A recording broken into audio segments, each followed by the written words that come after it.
হযরতে মা আয়েশা রাদিয়াল্লাহু তাআলা আমার দয়াল নবীকে একদিন বলেন, ইয়া রাসূলুল্লাহ, আমার মন কেন জানি বলে পৃথিবী থেকে আপনার আগে আমি বিদায় হব। আমি যদি আপনার আগে পৃথিবী থেকে বিদায় হই, আমার জন্য যখন লোকজন কবরস্থ করবে, কবর খনন করবে, তখন আমার দেহ কবরে রাখার আগে আপনি নবীর নুরানি জিসিম মুবারক ওই কবরে রাখবেন।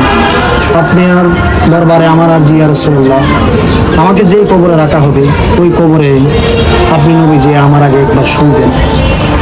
আমার নবীজি বলেন, আয়েশা কেন? তখন হযরত আয়েশা রাদিয়াল্লাহু তাআলা বলেন, ইয়া রাসূলুল্লাহ, আমার বিশ্বাস, কারণ যেই কবরে আপনি পেয়ারা হাবিব রাহমাতাল লিল আলামিন যেই কবরে আপনি নবীর জিসিম মোবারক লাগবে, ওই কবরে আর যাই হোক জাহান্নামের আগুন লাগতে পারে। নবীজির বিবির এমন যদি চিন্তা চেতনা থাকে কবর নেই, তাহলে আপনি আমি সাধারণ মানুষ, আমাদের কেমন ফিকির থাকা উচিত? নবীজির বিবি এত চিন্তা এত টেনশন যদি থাকে কবর কেন, তাহলে আমাদের কেমন হওয়া উচিত? তা একবার ভাববেন বিবি।